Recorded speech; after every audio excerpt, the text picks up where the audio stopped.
വാഗേരിയിൽ യുവ കർഷകന്റെ ജീവനെടുത്ത കടുവ ഉടൻ കൂട്ടിലാകുമെന്ന പ്രതീക്ഷയിൽ വനം വകുപ്പ്. ഇന്ന് പലയിടങ്ങളിലും കടുവയുടെ പുതിയ കാൽപ്പാടുകൾ കണ്ടതിനു പുറമെ നാട്ടുകാരും കടുവയെ നേരിട്ട് കണ്ടു. കെണിയൊരുക്കിയ കൂടിന് സമീപത്തും കടുവയെത്തി. ടി അനീസ് അലിയുണ്ട് വയനാട് നിന്ന് വിവരങ്ങളുമായി. അനീസ്, ഈ കല്ലൂർകുന്നിൽ പശുവിനെ കൊന്നത് ഈ നരഭോജി കടുവയാണ് എന്ന് സ്ഥിരീകരിച്ചതിനു പിന്നാലെ വനം വകുപ്പ് ഏറെ പ്രതീക്ഷയിലാണ് ഈ കടുവയെ ഉടൻ തന്നെ പിടികൂടാനാകുമെന്ന്. എത്തരത്തിലാണ് തെരച്ചിലുകൾ പുരോഗമിക്കുന്നത്?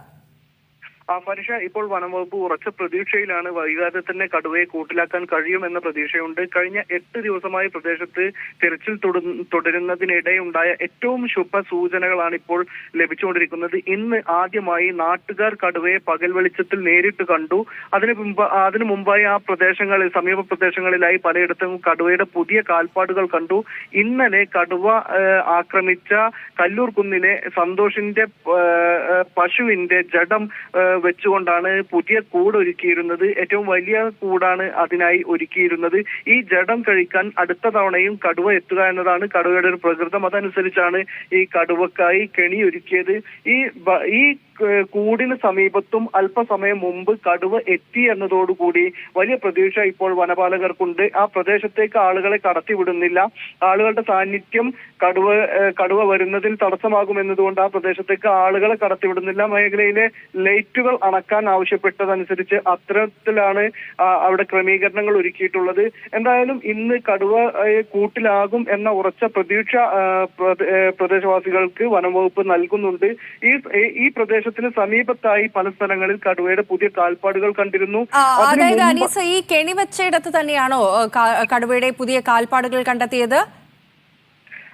ഈ ഏകദേശം 5 കിലോമീറ്റർ ചുറ്റളവിനുള്ളിലായാണ് പലയിടങ്ങളിൽ കടുവയുടെ കാൽപ്പാടുകൾ കണ്ടതും കടുവയെ കാണുകയും ചെയ്തു. 2 പേർ കടുവയെ വ്യത്യസ്ത സ്ഥലങ്ങളിൽ വെച്ച് കടുവയെ കണ്ടിട്ടുണ്ട്. ഈ 5 കിലോമീറ്റർ ചുറ്റളവ് എന്നത് കടുവയെ സംബന്ധിച്ചിടത്തോളം അത്ര വലിയ ദൂരമല്ല. അത് കടുവയുടെ സാധാരണ സഞ്ചാരഗതിയിൽ പെട്ടതാണ്. അതുകൊണ്ട് തന്നെ ഈ ഭക്ഷിക്കാനുള്ള അതായത് ഇന്നലെ വേട്ടയാടിയിട്ടുള്ള ഭക്ഷണത്തിന്റെ പകുതി ഒരു സ്ഥലത്തുണ്ടെങ്കിൽ അത് കഴിക്കാൻ വരാകുന്ന ഒരു ദൂരത്തിൽ മാത്രമേ ഇന്ന് കടുവ സഞ്ചരിച്ചിട്ടുള്ളൂ എന്നതാണ് ഏറ്റവും ശുഭ സൂചനയായി വനപാലകർ കാണുന്നത്. എന്തായാലും ഇപ്പോൾ വനപാലകർ പ്രതീക്ഷിക്കുന്നത് ഇന്ന് പുലർച്ചയ്ക്ക് മുമ്പായി തന്നെ കടുവ ഈ കൂട്ടിലെത്തും എന്നാണ്. ഇതിന് മുമ്പ് ഈ സമീപത്ത് തന്നെയുള്ള ഒരു ആട്ടിൻകൂട്ടിൽ കടുവ ആടിനെ പിടിക്കാൻ ശ്രമിച്ചിരുന്നു എന്ന വിവരവും വനപാലകർക്ക് ലഭിക്കുന്നുണ്ട്. ഇതിന് സമീപത്തായി തന്നെയാണ് ഇപ്പോൾ കടുവക്കായി കെണിയൊരുക്കിയിട്ടുള്ള കൂട് സ്ഥാപിച്ചിട്ടുള്ളത്.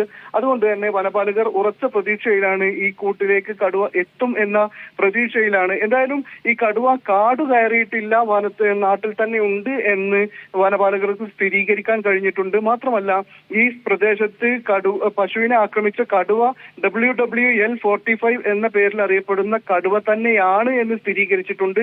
ഇത് വലിയ ഒരു മുന്നോട്ട് പോക്കായിരുന്നു. പ്രജീഷിന്റെ മരണത്തിന് കാരണമായ കടുവ തന്നെയാണ് നേരത്തെ പ്രദേശത്ത് കോഴിഫാം ആക്രമിച്ചതും ഈ പശുവിനെ കൊന്നതും എന്ന് സ്ഥിരീകരിച്ചിട്ടുണ്ട്. അതോടുകൂടി തന്നെ പ്രദേശത്ത് ഒന്നിലധികം കടുവകൾ ഇല്ല എന്ന് സ്ഥിരീകരിക്കാനായി ഈ കടുവയെ വൈകാതെ പിടികൂടാനാകും എന്ന പ്രതീക്ഷയാണ് ഇപ്പോൾ വനപാലകർ പങ്കുവെക്കുന്നത്.